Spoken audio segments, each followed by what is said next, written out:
Hello viewers, Tollywood story এক্সপ্লেনারে তোমাদের সবাইকে স্বাগত জানিয়ে তোমাদের পছন্দের ধারাবাহিক রাঙামতি তীরন্দাজের আজকের পর্বের রিভিউ নিয়ে আমি পৌঁছে গেছি তোমাদের সামনে। তাহলে চলো আমরা দেখে নিই যে আজকের পর্বে কি হতে চলেছে। শুরুতেই দেখা যাচ্ছে যে স্টেজে অ্যানাউন্সমেন্ট হচ্ছে, কুকিং রাউন্ড শেষ হয়েছে, আর এরপর ক্রিয়েটিভিটি রাউন্ড শুরু হবে, যেখানে প্রতিযোগীরা নিজেদের আর্ট কালচারকে তুলে ধরবে। এরপর একলব্যের মা 10 মিনিটের জন্যে 10 মিনিটের বিরতির কথা শুনে রাঙার সাথে দেখা করতে যাওয়ার কথা ভাবে। তখন একলব্যের বাবা বলছে, না, এখন যেতে হবে না। এক তো আমরা পুরো গোষ্ঠী ধরে এখানে এসেছি, তার মধ্যে আমরা গিয়ে দেখা করলে ওর অসুবিধে হবে না? এখানকার সবাই কি বলবে? তখন একলব্যের মা বলছে যে এখানে সব পার্টিসিপেন্টদেরই বাড়ি থেকে লোক এসেছে, তার মধ্যে তো আমাদের বাড়ি থেকে তিন জন পার্টিসিপেন্ট এসেছে, তো আমরা তো সবাই মিলে আসবই। ওদিকে দেখা যাচ্ছে সুব্রত একটা ব্যাগ থেকে চুপ করে ব্যাগের ভেতর থেকে টাকার ব্যাগটা চুরি করে নেয়, নিয়ে বাইরে চলে যায়। এরপরে যখন চেঞ্জিং রুমের পাশ দিয়ে যাচ্ছে তখন পাঞ্চালির সাথে ধাক্কা লাগে। এরপর তো পাঞ্চালির খুব জোরে করে ধাক্কা লাগে, ভাবে যে কী রে বাবা, কী আছে, ওর গায়ের ভিতর যে ব্যাগটা ঢোকানো আছে তাতেই ধাক্কাটা লেগেছে বলে পাঞ্চালির খুব ব্যথা লেগেছে। বলছে, কী রে বাবা, এত কেন লাগলো? তখন পাঞ্চালির সাথে ইংরেজিতে কথা বলার ভান করে আং বাং চাং উল্টোপাল্টা আর কি কথা বলতে থাকে। এবার তো পাঞ্চালি কিছু বুঝতে পারে না, ওখানে উপস্থিত কেউই কিছু বুঝতে পারে না। তখন সেখানে বৃন্দা আসে। বৃন্দা এসে তখন পাঞ্চালিকে বলছে, ইনি হয়তো বলতে চাইছেন যে ওনার নাতি হারিয়ে গেছে, তিনি তাকে খুঁজতে খুঁজতে এখানে এসেছেন, কি তাই তো?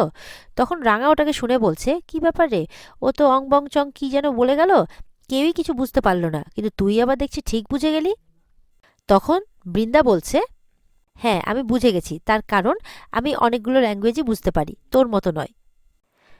তখন ওদিক থেকে পাঞ্চালি বলছে, ছাড় তো রাঙা, আমরা সবাই নিজের নিজের কাজ করি, চল।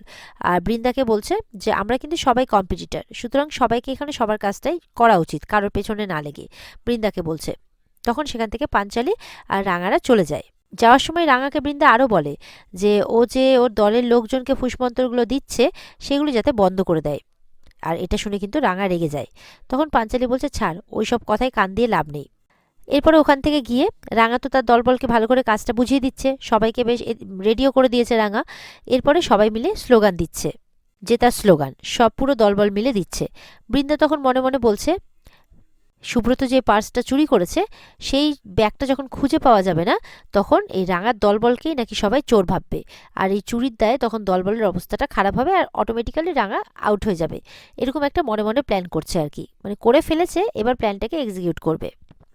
এরপর তো স্টেজে নেক্সট রাউন্ড শুরু হয়ে যায়। পাঞ্চালি স্টেজে এসে দর্শকদের সামনে বক্তব্য রাখে, তার বিজনেস আইডিয়াটা সবার সামনে তুলে ধরে। পাঞ্চালিকে পারফর্ম করতে দেখে ওদিকে অঙ্কুরদা কিন্তু খুব খুশি হয়ে যায়, জোরে জোরে হাততালি দিচ্ছে। এরপর রাঙা আর বৃন্দাকে বাদ দিয়ে বাকি পার্টিসিপেন্ট যারা আছে তারা একে একে পারফর্ম করতে থাকে।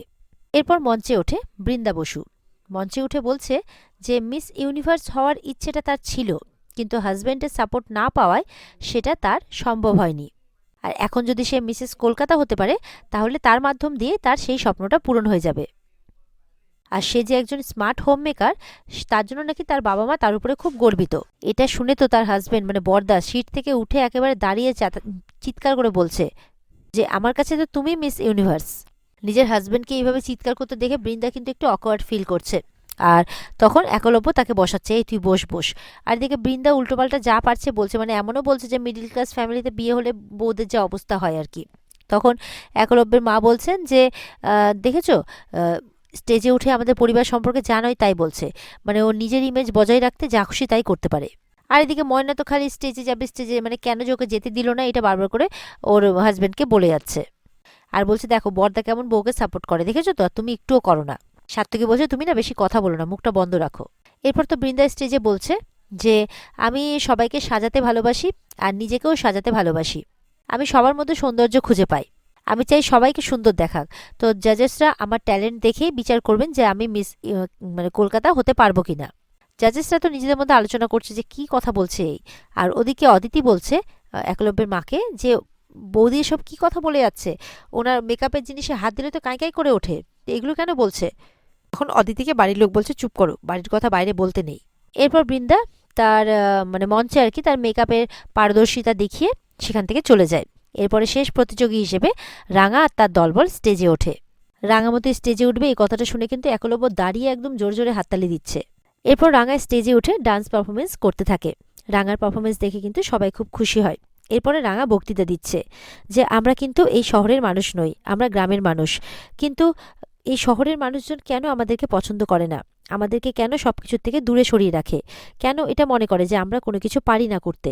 এইভাবে স্পিচ দিচ্ছে রাঙা। রাঙা আরও বলছে এই যে এরা যে এই মানুষগুলো এখানে দাঁড়িয়ে আছে, এরা আমারই গ্রামের ভাই বোন। এদেরকে এই অনুষ্ঠানটাতে ডাকা হয়েছিল নাচ গান করার জন্যে। রাঙা বলছে শুধুমাত্র ওরা শহরে থাকে না বলে, শহরের মতো কথাবার্তা বলে না বলে ওদেরকে এখান থেকে বের করে দেওয়া হয়েছিল। সবাই কিন্তু রাঙার বক্তব্যটা বেশ মন দিয়ে শুনছে। রাঙা আরও বলছে শুধুমাত্র শহরে থাকে না বলে, এখানকার আদব কায়দা জানে না বলে ওদের সাথে খারাপ আচরণ করা হয়েছিল, এমনকি ওদের নাচ গানও করতে দেওয়া হয়নি। ইতিমধ্যে দেখা যাচ্ছে সেখানে কিন্তু পুলিশ এসে হাজির। অন্যান্য লোকজনকে জিজ্ঞাসা করছে এখানে কি জঙ্গল থেকে কোনো লোক এসেছিল? বলে হ্যাঁ এসছে। বলে কোথায় ওরা? বলে ওরা তো স্টেজে পারফর্ম করছে। পুলিশ বলছে তাদের ব্যাগপত্র কোথায়? তখন এরা বলছে ব্যাগপত্র তো ওদের সব গ্রিন রুমে আছে। তখন পুলিশ বলছে আচ্ছা ঠিক আছে চলুন তো দেখি। তখন ছেলেগুলো নিয়ে যায়। রাঙা বলছে আজ তার জন্য আমি এখানে স্টেজে এসেছি। তাছাড়া আমার শ্বশুর শাশুড়ি, আমার স্বামী সবাই চেয়েছিল যে আমি এই স্টেজটাতে আসি আর এসে পারফর্ম করি। তাই আজকে ওদের সবার জন্যে আমি এখানে এসেছি। আমি আজ নিজেদের মানুষদের কথা বলতে এখানে এসেছি। তাদের সমাজ, তাদের সংস্কৃতি, এই সমস্ত কিছু নিয়ে আমরা নিজেদের পরিবেশের মধ্যে খুব ভালো থাকি, সেই কথাটাই জানাতে আজ আমি এখানে এসেছি। আমরা কিন্তু কারো ক্ষতি করতে চাই না, আবার কারো অসম্মানও করি না। এই যে এখানে যে এত মানুষ দাঁড়িয়ে আছে, এরা কিন্তু সবাই খেটে খাওয়া মানুষ। তাই আমরা এদেরকে আমরা যতই দূরে সরিয়ে দিই না কেন, যতই এটা প্রমাণ করার চেষ্টা করা হোক যে আমরা কিছুই পারি না, কিছুই জানি না, আমরা কিন্তু আমাদের মতো করে লড়াই করেই বেঁচে থাকব। এদিকে দেখা যাচ্ছে রাঙা তো ওদিকে বক্তৃতা দিচ্ছে, আর এদিকে পুলিশ গ্রিন রুমে ঢুকে কিন্তু তাদের ব্যাগপত্রগুলো তল্লাশি করছে। একদম চিরুনি তল্লাশি যাকে বলা হয়। এরপরে পুলিশের লোকজন কিন্তু একদম তল্লাশি করছে, আর একটা পুলিশের লোক আবার একজনের ব্যাগে বন্দুকও পেয়ে যায়। রাঙা বলছে সেটা চিতাবাঘের সঙ্গেই হোক বা মত্ত হাতির সঙ্গে বা এই শহরের লোকগুলোর সঙ্গে, তাদের করা অন্যায়ের বিরুদ্ধে আমরা লড়তে জানি। এইভাবে বক্তৃতা দিচ্ছে রাঙা। ঠিক সেই সময় পেছনে পুলিশ চলে আসে, বলছে শাট আপ। রাঙা তো অবাক হয়ে যায়। তার সাথে কিন্তু একলব্য তার পরিবারও খুব অবাক হয়ে যায় যে কি হলো ব্যাপারটা। রাঙা তো অবাক হয়ে পুলিশকে দেখছে। আর এখানেই আজকের পর্ব শেষ হয়ে যায়। তো বন্ধুরা, এই ছিল আজকের পর্বের রিভিউ। আশা করব তোমাদের খুব ভালোই লেগেছে। যদি ভালো লেগে থাকে তাহলে কিন্তু অবশ্যই পর্বকে লাইক আর কমেন্ট করে জানাতে ভুলবে না। আর আমাদের চ্যানেলের সাথে জুড়ে থাকতে, আর এরকমই সুন্দর সুন্দর রিভিউ আরও পেতে, আর আরও অন্যান্য চ্যানেলের সিরিয়ালের আপডেটগুলো পেতে তোমাদেরকে কিন্তু আমাদের সাথে থাকতে হবে। আর তার জন্যে আমাদের চ্যানেলকে সাবস্ক্রাইব করতে হবে। তাহলে আজকের মতো এই পর্যন্তই। দেখা হচ্ছে তোমাদের সাথে আগামীকালকে নতুন পর্বের রিভিউ নিয়ে। আজকের মতো এই পর্যন্তই। টাটা।